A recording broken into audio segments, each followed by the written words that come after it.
is dental coding. So now that you at least have the basics of x-rays and dental anatomy, now we've got to learn how to actually code this so we can communicate with the insurance company and potentially for somewhat record keeping inside the office. Now, the code set is called the CDT, or Current Dental Terminology. It's maintained by the American Dental Academy or Association, and it's updated yearly. So the codes, now there's a few hundred codes in the ADA code guide, and every year they update 10 to 20 of them on average. So it is kind of important to keep track of how the codes are updated each year. And every year, if you're part of Dental Insurance Guy, you will get a list of what those code changes are, as well as any descriptions on kind of what you need to know about those codes. So that's the dental code set. Now, sometimes you will hear the term diagnosis code. That's an ICD-10 CM code. Now, these are medical codes. We're not going to deal with them much, just bring up the terms so that you know if you ever see or have a question of what's a diagnosis code or an ICD-10.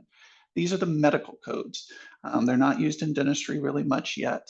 They might be. And of course, this is why we can somewhat see that medical may be moving towards absorbing dental, because we are actually discussing diagnosis codes in the dental industry. Now, the whole purpose of the ADA coding, you'll hear a lot of different descriptions for this, but there is one primary purpose to the ADA codes, and it's to communicate with insurance companies for reimbursement. That's the main reason you ever deal with insurance codes. Now, the reason that is the main reason is because back before 1950, before insurance companies existed, guess what? The ADA codes didn't exist either. The ADA codes came out at the same time the insurance companies started as a way to communicate quickly back and forth between an office and dentist and an insurance company. Now, the codes themselves are always a letter, a D, and then 4 digits afterwards. So every code has the D for dental. It has the category, which is that first digit, and then it's got the procedure number, which is the following 3 digits. So you can always tell what type of code or what category it's in just based on that second digit. So for instance, a D1110, which is a basic dental cleaning. You've got the D for dental. You've got the first digit 1 that it's in the preventive category. And then you've got the 110, which is the code for prophylaxis, or the dental term for a basic healthy cleaning. So you've got D1110 for adult cleaning. And then, of course, because kids are different and treated a little bit differently, you've got the D1120 for child cleaning. And this is how all the codes kind of run. Every category has codes that all relate to each other in some form or fashion. And that's at least so that if you're looking for a specific code type, just figure out what category it belongs into, and then you can go to that section of codes. Now, when you think about dental coding, again, we talked about the number one reason for dental coding is for communication with the insurance company. The biggest thing that everyone's going to tell you that you should always do is code only what you do. Never code for something you don't do. That is the number one way to avoid fraud, is code what you do and only what you do. Now, the challenge that a lot of people have, or don't even know that they have, is that many of the ADA codes are reimbursable, but are rarely used. And so we'll talk about a couple of them.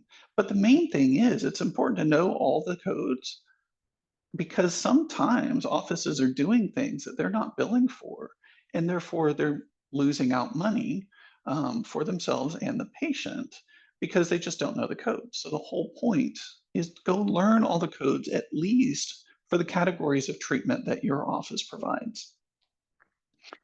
You can get this, either the ADA posts a code book every year, or the late Charles Blair created a company that creates code guides as well.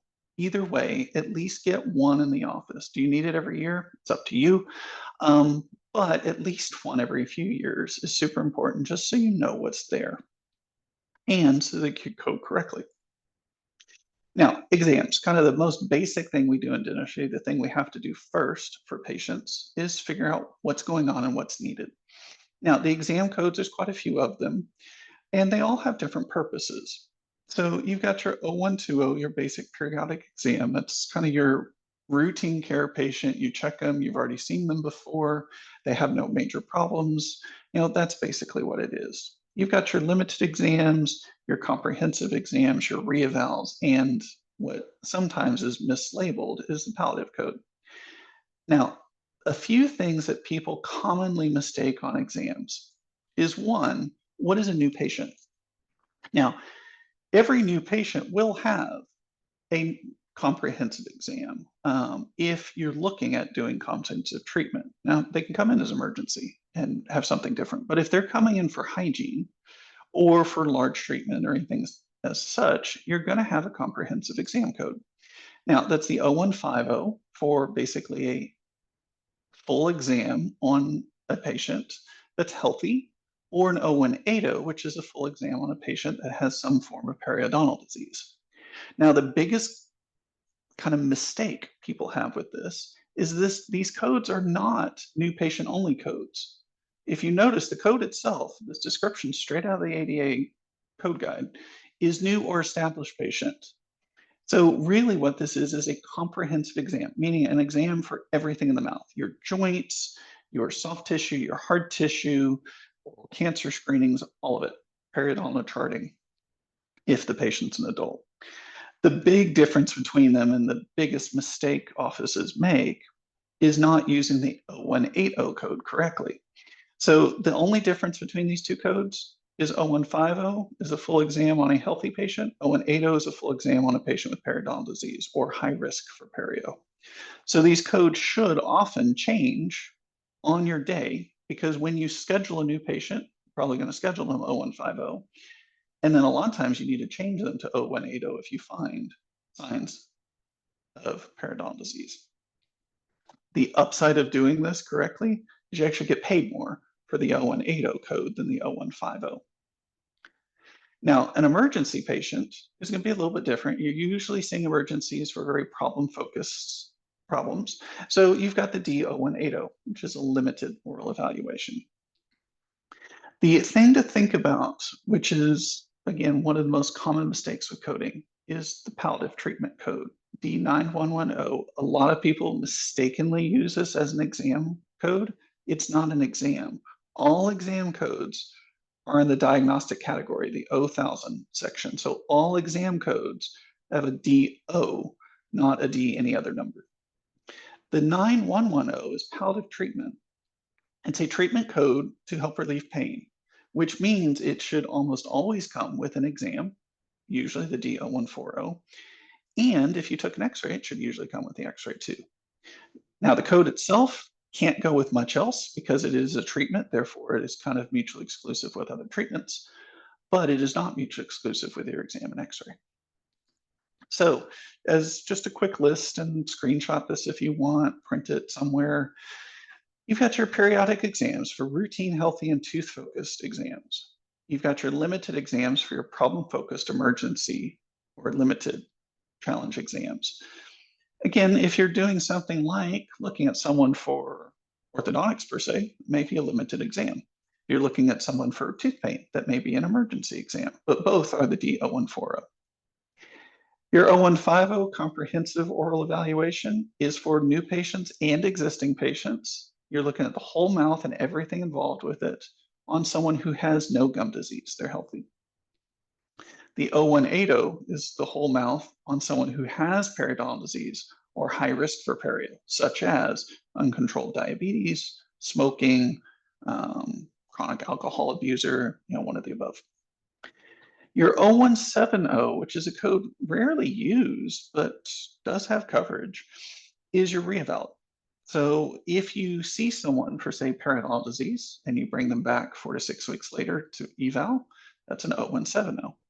Or if you see someone and during their regular exam, you see something that may be a concern, whether it's cancer or just some kind of abnormality in the mouth, if you bring them back, that's an 0170. And that's usually done 2 or 3 weeks later. And again, just a reminder, the D9110 palliative treatment is not an exam code. Now let's look at Canberra. Canberra, I can guarantee most people don't actually use, and this is just caries management by risk assessment. Basically, it's taking everything that we see in a patient and then determining what their risk for cavities is. So we take disease indicators, basically things that are going on right now, like do they have a current cavity? We take risk factors such as diet and hygiene, and then we take current protection, such as fluoride, whether it's in the water or in their at-home products. And all of those are combined into creating a risk scale for that patient. How at risk are they for developing another cavity? So it goes from low to high. The reason that these are important, and especially from an insurance point of view, is some policies actually have more coverage for high risk patients. So, for instance, if you have a carries high risk, some policies will actually pay for more frequent x-rays or more frequent hygiene or fluoride or sealants even on adults. Now, are these common? No, not really. It's a small number of policies that have this, but it is important to know that if you kind of deal with the caries management, the Camber scores, and you inform insurance companies of these, sometimes you can get more frequent treatment coverage by the insurance company. Now, the other thing to think of with this is there's codes for it, and the codes typically don't have a fee associated with them. It's just again, a communication with the insurance company. And then we're going to move on to cleanings. So when you have a healthy patient, you've got the 1110 and 1120 for the adult versus child, like we talked about before. The thing to think about and kind of what's going to help you categorize these is how much bone loss these patients have and whether they need anesthetic for the cleaning. So just keep this in mind. Now, these are your normal healthy cleanings. They're called prophylaxis in dentistry. And these are what we use all the time in hygiene. Most of your patients are going to have this.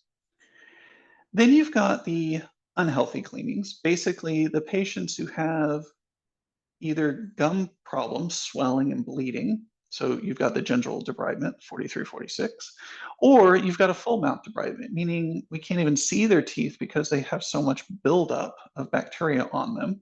That's the D4355.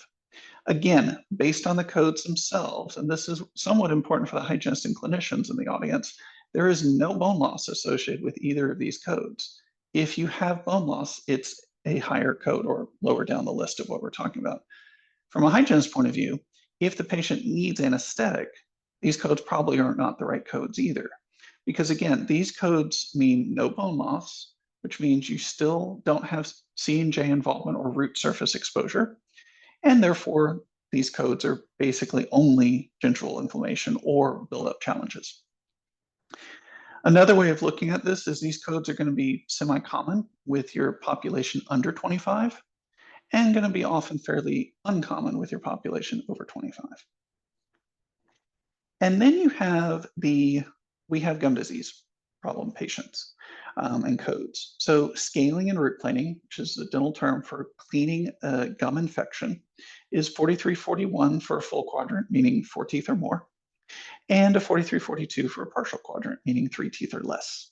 And again, like all perio stuff, it's run by quadrant. Now, these are the codes for patients who have bone loss, and these are really one of the only cleaning codes that require anesthetic. So just keep that in mind from a diagnosis point of view from clinicians and from the billing or the billing team. These are codes that are going to require a lot more information and are charged by quadrant as opposed to by mouth. And then if you have a patient with gum disease and they get your scaling and root planing, they're going to come back 4 to 6 weeks later and then often every 3 months for periodontal maintenance. Again, since all periodontal patients have had scaling root planing in the past, they all have bone loss. And typically, if you're periodontal maintenance, that means your gum disease is under control. You're not going to need anesthetic. So for the billers, if you have gum disease, it's going to be 4341 and 4342, usually up to 4 of those codes because it's by quadrant. And then all your follow-up cleanings are going to be 4910. Just keep that in mind for the difference in cleanings. And if you want more information about how to find these, how to code these, there is another course on coding and billing and timing of periodontal treatments. Now, for your restorative codes, these are your D2000 codes. It's always based on material type. So, for fillings, we have amalgam or the silver fillings, and we have composite, which is also known as resin, and these are your white fillings. So, if your patient says, I only want a white filling, well, they're talking about a composite or a resin filling. And then you have for crowns, you have either metal or porcelain or some combination between. And there's a different code for all the different material types. So just keep that in mind, is your code must match the material that's being used. With indirect restorations, basically things that a lab makes, you've got your crowns and your veneers. Now, the thing is, a lot of people kind of mistake the difference between these. From an office point of view, in most cases, the clinical side of this is almost exactly the same. The only clinical difference between a veneer and a crown is how much of the tooth is covered. A crown covers a tooth 360 degrees. A veneer may only cover the front portion of the tooth or somewhat wrap around the sides, but doesn't cover the entire tooth. Now, the other thing to think about is when it comes to an insurance point of view, veneers and crowns are often treated a little bit differently too. They often will claim there's coverage, but you got to keep in mind that insurance companies do not pay for cosmetic treatment almost ever.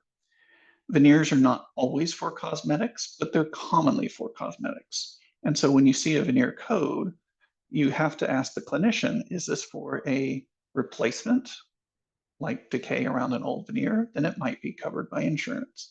If it's for, changing the tooth size and shape, fixing, wear and tear damage, then that's going to be a non-covered service because those are typically seen as cosmetic. So again, the difference whether a crown is covered or not, or veneer is covered or not, depends on the why. And then you have a buildup. So a buildup is typically for underneath crowns if there's too much damage. Now, the buildup gets a lot of questions, mistakes, because insurance companies don't like paying for buildups. Often because people mistake that there's two buildup codes. One buildup code is for true retention, which insurance will pay for, and the other buildup code is for fixing things like undercuts, which insurance won't pay for. If you want more information on the difference between buildups and crowns, check out the crown and buildup course. Now, the other thing to think about with restoratives is bridges. Now, bridges actually get outside the D2000s, but the discussion is what's important. You've got abutments. So you hear this term a lot. The abutment is the part of the tooth, or could be an implant, that a restoration is sitting on top of. You've got the retainer, which is part of the restoration or the bridge that fits on top of that abutment. So for instance, in this picture, you have 3 crowns attached to form a bridge. The right side crown and the left side crown are your retainers, and those will have individual codes.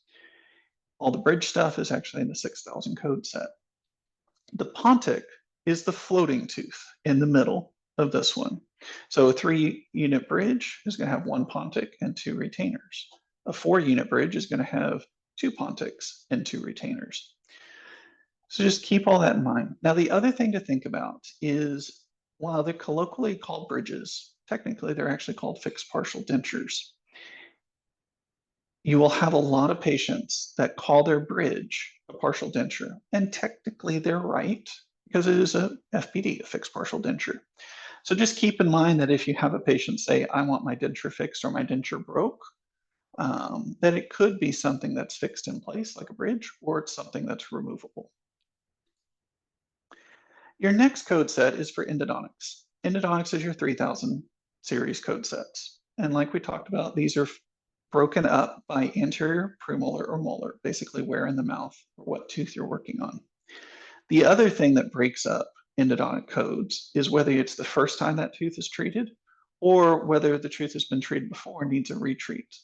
There's a different code for each, and there's a different fee associated with each. For most people, typically retreats are done by specialists, and typically first treatments are either done by general dentist or the general dentist just doesn't do root canals, period. Pulp caps, can generate a lot of controversy. Pulp caps are great services from a clinical point of view to avoid a tooth that's on the border of needing a root canal from needing a root canal. Insurance companies will often say they don't pay for pulp caps or in network. You can't bill them. If you want to deal with pulp caps, go check out the upgrades course, and we'll talk all about how to get patients to choose and pay for things like pulp caps. Now, the thing to think about with endo, and this comes up with the team a lot, especially front and back, is how you communicate with a patient on a tooth. We've got lots of patients that come in that say, I've got a hole in my tooth, it hurts, I want a filling. Well, here's the funny part. And something that's important to tell patients, cavities do not hurt. They might be a little sensitive, but they don't hurt. The only thing that hurts is an infected or dying nerve. And so if a patient says, my tooth hurts, I want a filling, go, okay, but just be aware, cavities don't hurt. The fact that you hurt means it's an infected nerve. A filling will not remove your infected nerve, and it will either hurt the same or more afterwards. So are you wanting to get rid of the pain? Great, we need to talk about the only two options for a nerve that's dying is either a root canal to remove the nerve or an extraction to remove the tooth. Those are your only ways to get a pain in dentistry for a nerve-related problem. And so great patient communication to kind of get them out of that idea, because a lot of patients don't understand that the hole in their tooth is not what's hurting, it's the nerve inside. You got periodontal codes. The periodontal codes, the 4000s, are how we deal with gum disease. So you've got the non-surgical codes, like the debridements, the scaling, root planing, and periodontal maintenance that we've talked about. You've also got localized antibiotics. The most common brand out there is Arestin. And in the past, these used to be coded by site, but the code has slightly changed and insurance companies are now kind of switching to coding it by tooth. Here's the reason that's important. We still clinically put it in by site and it's charged by site. Since many insurance companies are taking this code and doing it by tooth, be aware they will only pay for it once. The patient is responsible for the other codes if more than one site per tooth, no matter what the insurance EOB correctly or incorrectly says. The second thing is your surgical. Now, the one thing to think about from a patient communication side is the whole reason for doing the non-surgical treatment is to avoid the surgical treatment. So in surgery, you have three basic things. You've got flaps, which is basically a surgical cleaning. You've got osseous surgery, which is smoothing the bone, because when you have gum disease, it damages the bone that prevents the gums from healing. So sometimes we've got to go in and smooth it. Or you have grafting, which is coming back and replacing missing tissue, whether that's bone or soft tissue like gums. Now, again, the whole point when you have patients, and a lot of them will, when you tell them they have a gum disease problem and that insurance isn't paying 100% and they have to be out of pocket, they may kind of fight you on wanting to pay for that or even wanting the service to begin with. Why can't I have my routine cleaning is a common question. The best way out of this question is to get the patient to stop thinking of the difference between routine cleanings and non-surgical therapies, but get them thinking the difference between the non-surgical therapy and the surgical therapy. And say, look, this is a non-surgical therapy designed to help you to avoid surgery. You are past the part of healthy. So this is either a non-surgical treatment or a surgical treatment. We're conservative, we want to stay to the non-surgical treatment, but if you would like a referral straight to the specialist now, I can get you one. What do you prefer? And again, the whole point is get the patient out of the mindset that it's a difference between a cleaning and an SRP, or scaling and root planing. It's more a difference between the scaling and root planing and going to see the periodontist for surgery. And that will kind of help guide that patient communication. Your next code set are the D5000s. These are your removable dentures. So like we talked about with the bridges before, these are your removable ways of replacing teeth. So again, they are different by maxillary and mandibular, top and bottom. And they're also different by full versus partial and in different sections. So a full denture is what you see on the upper left. It's a maxillary, it goes to the top teeth, and it's a complete denture. It was made after the patient had teeth missing. You can do an immediate denture, which means the lab actually builds a denture before the teeth are removed, and that denture is designed to be a long-term denture. And then you have the interims. So interim dentures are basically temporary dentures. They're also made before extractions, but they're only designed to be temporary, which means they have a lower fee. And insurance for everything, just so you know, insurance almost never pays for temporary treatment. So interims are non-covered services. Then you have, so that's all your full dentures. You have your partial dentures, which, like the bridge, is an FPD or fixed partial denture. Your denture partial dentures are removable partial dentures. And what everybody tends to think of on the term of partial denture, this is the most common way to call it a partial denture. You've got differences in materials here, just kind of like crowns have a difference in material from metal to porcelain. Partial dentures have a difference in material from metal to flexible. So you've got on the lower left, you've got a partial denture that's metal based with teeth on top. And then on the upper right, you've got a partial denture that is a flexible base. They're different codes. The flexible code actually usually comes with a lower fee. And then you've got your implant supported. So you can take any type of denture other than the flexibles and actually support them with implants. And so, like the picture on the lower right, you've got a denture that's actually fixed in place with implants. And it can be removable as well, but the whole point is the implants hold the denture as opposed to the bone and the tissue. So there's lots of different ways to look at dentures. The clinicians will kind of tell you what code to use, but the thing to think about is there are these different types of dentures just based on how many teeth are missing and what we're planning on doing with the denture. Now, we talk about implants. Implants are your next code set, your D6000s. Now, implants have a ton of uses. They can support dentures, they can support teeth, they can support full mouth, they can reconstruct missing pieces of the body. So implants are used in so many ways, both in dentistry and in medicine. Now, the thing to think about in the US currently is only about 20% of policies in the US have any kind of implant coverage. So if you don't know and you're assuming whether a patient has an implant coverage or not, best place is to assume they don't. So just keep that in mind when you're looking at estimates for things like implants. Now, the thing to think about from a patient point of view, many patients misunderstand the term implant. When a patient says implant, a lot of times they're thinking of the entire thing from start to finish. In reality, an implant is actually 3 pieces in most cases.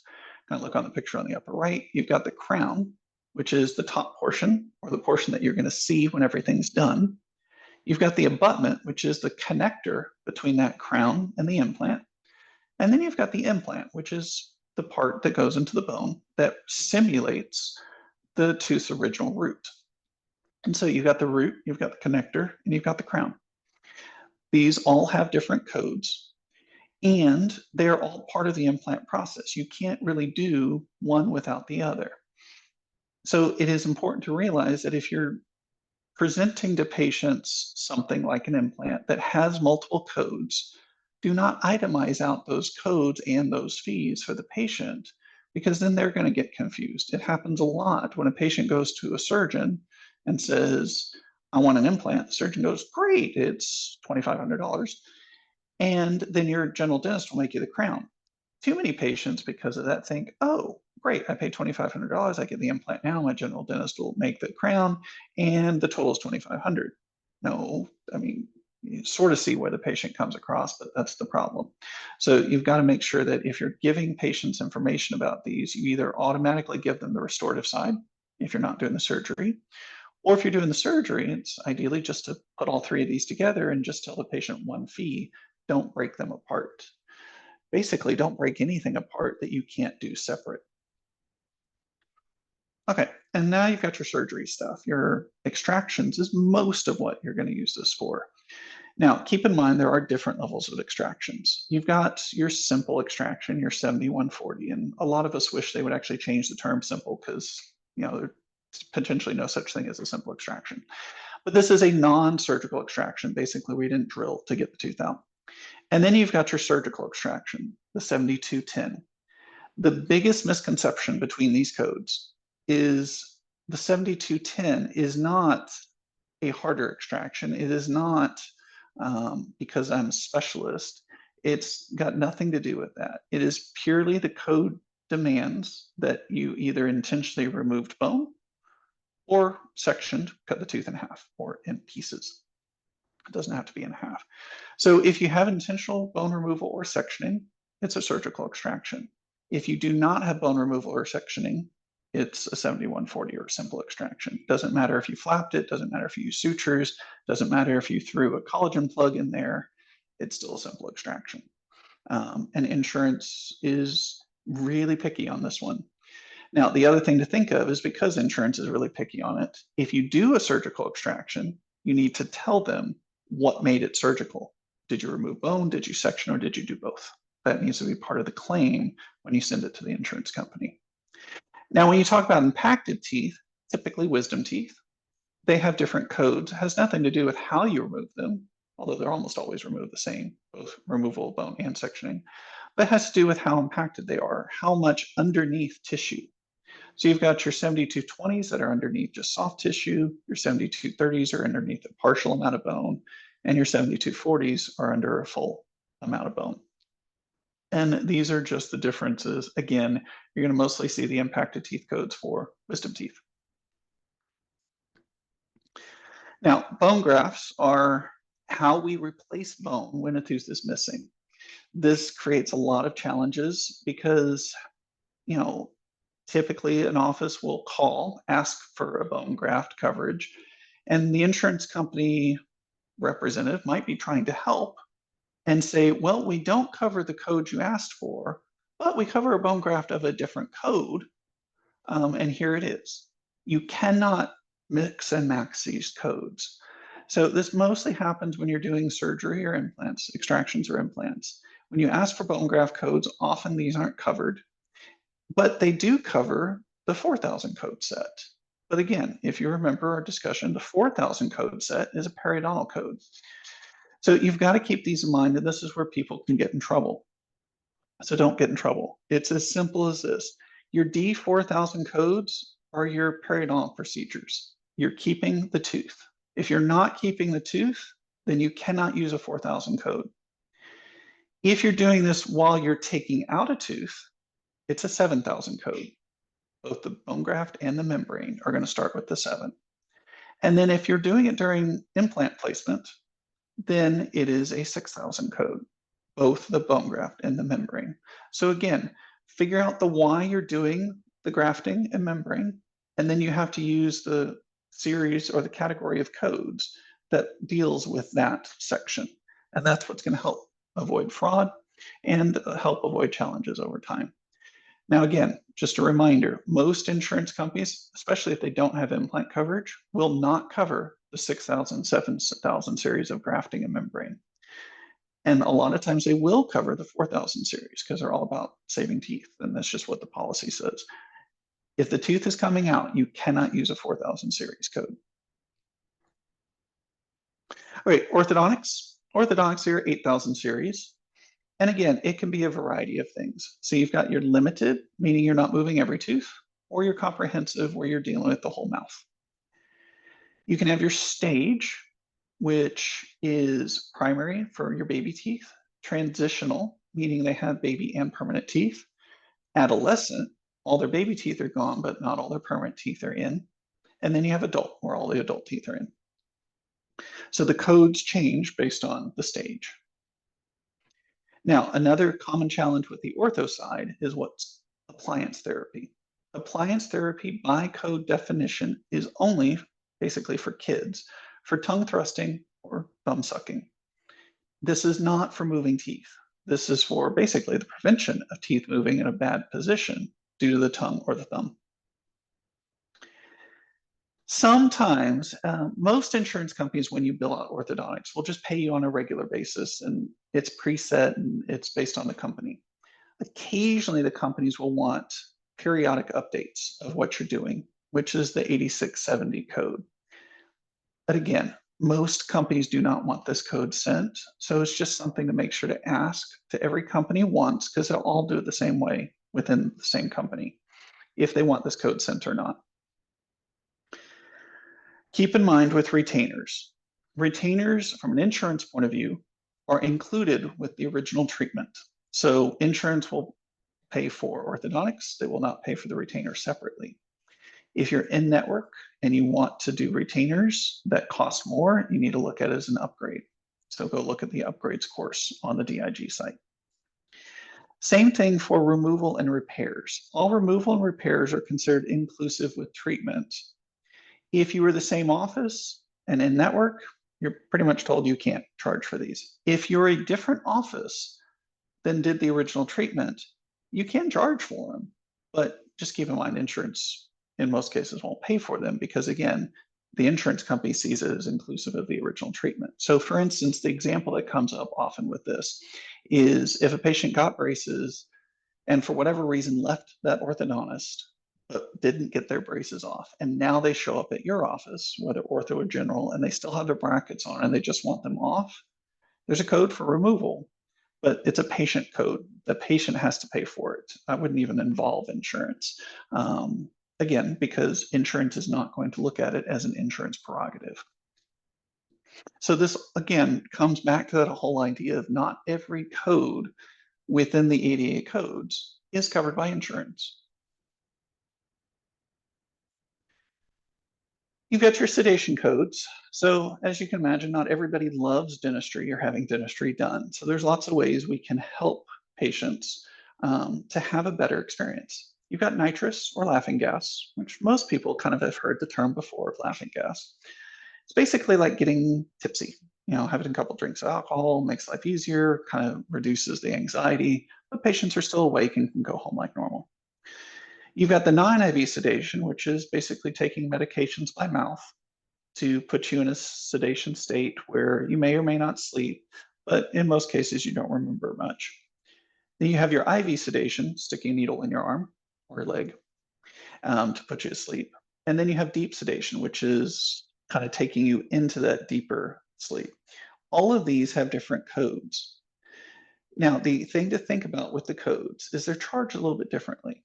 Nitrous and non-IV sedation typically is charged by visit, not by time.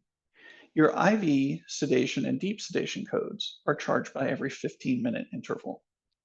So just keep this in mind when billing, at least for when billing insurance companies. If you're billing patients, you can do what you want with them. Now, the last set of codes we're going to talk about is your miscellaneous codes. So there's lots of different codes that are described in the ADA Code Guide. The challenge is the ADA Code Guide can't describe literally everything in dentistry. There's just too many things. And a lot of times, some offices just have unique stuff that they offer, have, whatever. So the ADA codes, keep in mind, they do not describe everything, which means you may not always use an ADA code. Now, some people will say you use an ADA code for everything else. The challenge with this is actually kind of a list of challenges. If you're using a miscellaneous code, now the code itself doesn't have a description. So if it shows up on a ledger, there's no way to know why that code was used, at least just based on the ledger. You have to kind of go deeper, which brings up challenges when talking to patients. Because of this, it's also poor documentation. If you look at the coding set as a way to document services, all your services should by code and description actually say exactly what you did. So miscellaneous coding is just very poor documentation. The other challenge is, there's lots of things that potentially could fall into the miscellaneous category. And therefore, you're going to have different fees. And therefore, the same code has different fees, which can cause, challenges with mistakes and human error. And again, even more upset. And then lastly, it causes insurance confusion. I can tell you, insurance is almost never going to pay for a miscellaneous code no matter what you do. In most cases, especially if you're in network, they're not going to be so confused. They will tell you that you can't even bill the code. Not that you can't bill it by contract, but they don't understand what you're doing. So the solution to things that aren't described well by the ADA code is create an internal code, basically a non-ADA code. My suggestion with these is don't use a D. use anything else. And the reason for this is the ADA is always coming up with new codes. And if you create a code with a D and then the ADA actually ends up in the future using that same code, then you got to change everything and it just causes a lot of issues. There are no codes without a D letter. So you can make it a C, you can make it an S, you can make it whatever you want. Just my suggestion is if you're going to use internal coding, use a code that doesn't have a D. So instead of, D1110, you could do S1110. The other thing to think about is because they're non-ADA codes, and the ADA codes are how we communicate with insurance, when you're doing internal coding, you're not dealing with insurance at all. These are patient billing codes. So for instance, if you have a Sonicare in the office or Oral-B that you're selling to patients, use an internal code that actually says Sonicare or Oral-B has a set fee to it, and you bill the patient directly. Great. Insurance will never pay for a toothbrush. So it's things like this. A common one too, not all internal codes need to be billing codes. So often crowns are done in one visit and then seated in another visit. Well, you can have the either crown seat code or the crown prep code as a non-billable zero code, but it just helps you track what's going on. So if you want more information on how to deal with internal coding, just go watch the internal coding course.